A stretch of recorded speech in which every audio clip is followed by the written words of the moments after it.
April 23-നും 29-നുമാണ് Paschim Bangal നിയമസഭയിലേക്കുള്ള തെരഞ്ഞെടുപ്പ് നടക്കുന്നത്. 2011-ൽ ദീർഘകാലത്തെ CPM-ന്റെ അധികാര വാഴ്ചയ്ക്ക് തടയിട്ടുകൊണ്ട് പശ്ചിമബംഗാൾ മുഖ്യമന്ത്രിയായ മമതാ ബാനർജി ഇപ്പോൾ 15 വർഷം അധികാരത്തിൽ തുടരുകയാണ്. വീണ്ടും അധികാരത്തിലേക്ക് തിരിച്ചു വരാനുള്ള ശ്രമമാണ് മമതാ ബാനർജി നടത്തുന്നത്. എന്നാൽ ആദ്യമായി പശ്ചിമബംഗാൾ പിടിക്കാനുള്ള ശ്രമമാണ് BJPയുടെ ഭാഗത്തുണ്ടായിരിക്കുന്നത്. ഇപ്പോൾ പൊതുവെയുള്ള സർവേകളൊക്കെ തന്നെ പറയുന്നത് ചെറിയൊരു നേട്ടം മാത്രമാണ്, അല്ലെങ്കിൽ ചെറിയൊരു അഡ്വാൻറ്റേജ് മാത്രമാണ് ഇപ്പോൾ മമതാ ബാനർജിക്കുള്ളത്. കഴിഞ്ഞ തവണ 215 സീറ്റ്, 294 അംഗ സഭയിൽ 215 അംഗ സീറ്റ് ഉണ്ടായിരുന്ന മമതാ ബാനർജിക്ക് 155 മുതൽ 170 വരെ സീറ്റ് കിട്ടും എന്നാണ് പ്രധാനപ്പെട്ട ചില സർവേകളൊക്കെ പറയുന്നത്. BJPയെ സംബന്ധിച്ചിടത്തോളം അവർക്ക് 100 മുതൽ 115 വരെ സീറ്റ് കിട്ടുമെന്നാണ് പറയുന്നത്. ഇത് കുറച്ച് ദിവസം മുമ്പുള്ള കണക്കാണ്. ഏതാണ്ട് വലിയ ഇന്റൻസീവ് ആയിട്ടുള്ള ക്യാമ്പയിൻ നടക്കുന്ന സമയത്തേക്ക് സ്ഥിതിഗതികൾ കൂടുതൽ BJPക്ക് അനുകൂലമായിട്ട് മാറും എന്നുള്ളതാണ് അവരുടെ പ്രതീക്ഷ. ഇപ്പോൾ തന്നെ മമതയുടെ ഏറ്റവും വലിയ നേട്ടം എന്ന് പറയുന്നത് പശ്ചിമ ബംഗാളിലെ 30% വരുന്ന മൈനോറിറ്റി, ആ മൈനോറിറ്റി പൂർണ്ണമായിട്ടും മമതാ ബാനർജിയുടെ കൂടെയാണ് എന്നുള്ളതാണ്. ഈ അടുത്ത ദിവസം ഈദ് ചടങ്ങിൽ വെച്ച് പോലും അവർ വർഗീയമായ പരാമർശങ്ങളാണ് അവർ നടത്തിയത്. കാരണം നരേന്ദ്രമോദി ബംഗാളിലെ നുഴഞ്ഞുകയറ്റത്തിനെതിരായിട്ട്, അല്ലെങ്കിൽ BJP ബംഗാളിലെ നുഴഞ്ഞുകയറ്റത്തിനെതിരായിട്ട് ശക്തമായ നിലപാടാണ് സ്വീകരിക്കുന്നത്. ഏത് മമതാ ബാനർജിയാണോ അവര് CPM ഭരണകാല ഉള്ള സമയത്ത് പാർലമെന്റിനകത്ത് പോയിട്ട് നുഴഞ്ഞുകയറ്റത്തിനെതിരെ ബഹളമുണ്ടാക്കിയത്, അതേ മമതാ ബാനർജി തന്നെ ഇപ്പോൾ നുഴഞ്ഞുകയറ്റത്തിലെ വക്താക്കളായിട്ട് മാറിയിരിക്കുകയാണ്.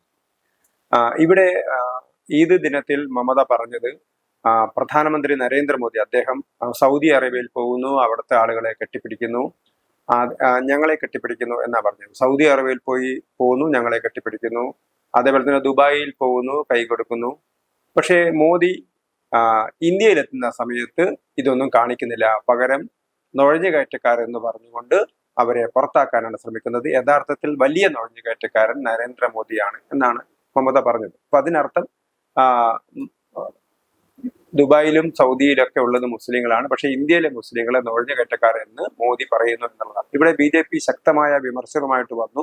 BJP പറഞ്ഞത് ഭരണഘടനാ പദവിയിലിരിക്കുന്ന ഒരാൾ പ്രധാനമന്ത്രിയെ കുറിച്ച് ഇങ്ങനെ പറയാൻ പാടില്ല എന്നുള്ളതാണ് BJP നടത്തിയ ഒരു പരാമർശം. എന്തു തന്നെയായാലും മമതയെ സംബന്ധിച്ചിടത്തോളം അവർ വളരെയധികം വിരളി പിടിച്ചിരിക്കുന്നു എന്നുള്ളത് വളരെ വ്യക്തമാണ്.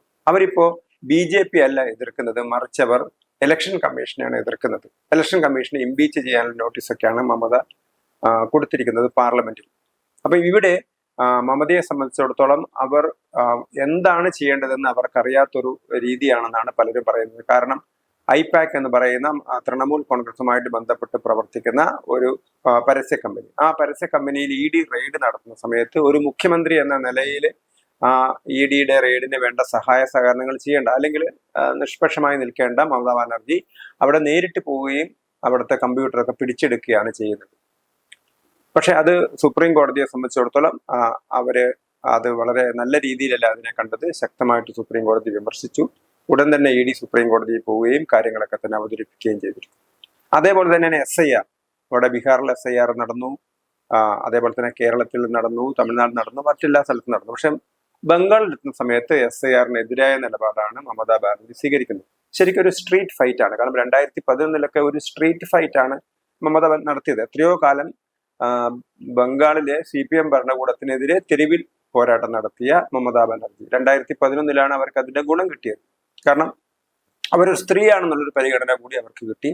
അവര് കായികമായിട്ട് കയ്യേറ്റം ചെയ്യപ്പെടാൻ പോലും തയ്യാറായിട്ടാണ് അവർ പലപ്പോഴും സ്ട്രീറ്റിലേക്ക് ഫൈറ്റ് ചെയ്തത്. അങ്ങനെ 2011-ൽ CPM-നെ പശ്ചിമ ബംഗാളിൽ നിന്ന് അവർക്ക് തൂത്തെറിയാൻ അവർക്ക് കഴിഞ്ഞു. പക്ഷെ ഇപ്പോഴും അവർ സ്ട്രീറ്റ് ഫൈറ്റ് ആണ് നടത്തിക്കൊണ്ടിരിക്കുന്നത് എന്നുള്ളതാണ്. ഇപ്പൊ നാളെ BJP അധികാരത്തിൽ വരികയാണെങ്കിലും മമതയുടെ സ്ട്രീറ്റ് ഫൈറ്റ് കാണേണ്ടി വരും. ഇപ്പൊ എന്ത് തന്നെ ആയാലും മമതാ ബാനർജിയെ സംബന്ധിച്ചിടത്തോളം അവർക്ക് ഒരു ജീവൻ മരണ പോരാട്ടമാണ് ഇവിടെ നടക്കാൻ പോകുന്നത്. BJPയെ സംബന്ധിച്ചിടത്തോളം അവർക്ക് 41-42% വോട്ട് ഉണ്ടെന്നാണ് കണക്കുകൾ പറയുന്നത്. ഒരു 1.5%-2% വോട്ടുകൾ നേടുകയാണെങ്കിൽ BJPക്ക് പൂർണ്ണമായിട്ടും ബംഗാൾ പിടിച്ചെടുക്കാൻ കഴിയും. കാരണം സീറ്റിന്റെ കാര്യത്തിൽ കഴിഞ്ഞ തവണ 77 സീറ്റാണ് ഉണ്ടായിരുന്നത്. ഇപ്പോഴത്തെ സർവേകളൊക്കെ പറയുന്നത് 115 സീറ്റ് വരെ BJP കിട്ടാറുണ്ട്. അപ്പൊ അത് 145-ൽ എത്തണമെങ്കിൽ ഒരു 1.5-2% വോട്ടിന്റെ സ്വിങ് BJPക്ക് ആവശ്യമായിട്ട് വരും. അവരെ സംബന്ധിച്ചിടത്തോളം ഇത്തവണ അവർ യാതൊരു വീഴ്ചകളും BJPയുടെ ഭാഗത്ത് നിന്ന് ഉണ്ടായിട്ടില്ല എന്നുള്ളത് വളരെ വ്യക്തമാണ്. കാരണം കഴിഞ്ഞ തവണ അവർ മമതയ്ക്ക് എതിരായിട്ട് വ്യക്തിപരമായ ആക്രമണങ്ങളൊക്കെ നടത്തി, അത് തിരിച്ചടിയായി എന്നാണ് കരുതുന്നത്. ഇത്തവണ അവർ പൂർണ്ണമായിട്ടും മമതാ ബാനർജി സർക്കാരിനാണ് കുറ്റപ്പെടുത്തുന്നത്. അതേപോലെ തന്നെ നുഴഞ്ഞുകയറ്റത്തെയാണ് കുറ്റപ്പെടുത്തുന്നത്. അതേപോലെ തന്നെ കേന്ദ്രത്തിന്റെ വിവിധ പദ്ധതികൾ, ഏറ്റവും അധികം പശ്ചിമ ബംഗാളിലെ ജനങ്ങൾക്ക് ഗുണപ്രദമാകാവുന്ന നിരവധി പദ്ധതികൾ, ആ പദ്ധതികളൊന്നും തന്നെ മമതാ ബാനർജി ബംഗാളിലേക്ക് കൊണ്ടുവരാൻ അനുവദിക്കുന്നില്ല. അപ്പൊ ബംഗാളിലെ ജനങ്ങളുടെ വികസനത്തെ തടസ്സപ്പെടുത്തുകയാണ് മമതാ ബാനർജി ചെയ്യുന്നത് എന്നാണ് പറയുന്നത്. മമത ഭയപ്പെടുന്നത് കേന്ദ്രത്തിന്റെ ആനുകൂല്യങ്ങളൊക്കെ കിട്ടുന്ന സമയത്ത് അതൊരു കേന്ദ്രത്തിന്റെ സീൽ പതിയും എന്നുള്ളൊരു ഭയമാണ്. അതേസമയത്ത് തൻ്റെതായ രീതിയിലുള്ള സംസ്ഥാന സർക്കാരിന്റെ പല ക്ഷേമ പദ്ധതികളും അവർ അവതരിപ്പിച്ച് നടപ്പിലാക്കുന്നുണ്ട്. പക്ഷെ ലക്ഷക്കണക്കിന് കോടി രൂപ വരുന്ന കേന്ദ്ര പദ്ധതികളുടെ ഒരു ഗുണഭോക്തൃ പദവിയിൽ നിന്ന് പശ്ചിമ ബംഗാളിലെ ജനതയെ വിലക്കുകയാണ് അവർ ചെയ്യുന്നത് എന്നുള്ളതാണ് ഒരു കാര്യം. ഇവിടെ മറ്റ് രണ്ട് പാർട്ടികൾ ഏതാണ്ട് ഇല്ലാതായി കഴിഞ്ഞു. അതായത് ഒരു ഭാഗത്ത് കോൺഗ്രസും അതോടൊപ്പം തന്നെ അവരോട് സഖ്യം ചെയ്തിരിക്കുന്ന CPM ഏതാണ്ട് ഇല്ലാതായി കഴിഞ്ഞു.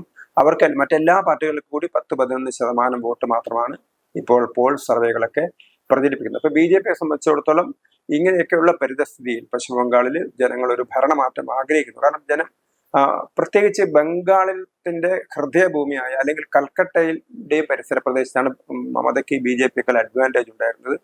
ഒരു ഭദ്രാലോക് എന്ന് പറയുന്ന ഒരു അല്ലെങ്കിൽ ബംഗാളിലെ ജനങ്ങൾ, ആ ബംഗാളിലെ ജനങ്ങൾ പലപ്പോഴും BJPയെ ഒരു ഹിന്ദി പാർട്ടിയായിട്ട് ജനങ്ങളുടെ മുമ്പാകെ ചിത്രീകരിക്കാൻ മമതയ്ക്ക് കഴിഞ്ഞിരുന്നു. പക്ഷെ ഇപ്പം BJP ആ ഒരു ബംഗാളി അസ്മിത വീണ്ടെടുത്തു കഴിഞ്ഞു. മറ്റു ഒരുപാട് ജില്ലകളിൽ BJPക്ക് നല്ല സ്വാധീനമുണ്ട്. ബംഗാളിലും ഇനിയിപ്പോ തൊട്ടടുത്ത കൽക്കട്ടയിലും തൊട്ടടുത്ത നോർത്ത് പർഗാനാസിലും സൗത്ത് പർഗാനാസിലൊക്കെ തന്നെ BJP സ്വാധീനമുണ്ടാക്കുന്നതോടെ അവർക്ക് മുഴുവൻ ബംഗാളിനെയും വിജയിക്കാൻ കഴിയും. അതിന് ഏറ്റവും അവർ ഉപകരണമാക്കി വെച്ചിരിക്കുന്നത് ബംഗാളിലെ ഏറ്റവും പ്രമുഖനായ BJPയുടെ നേതാവ് സുവേന്ദു അധികാരി.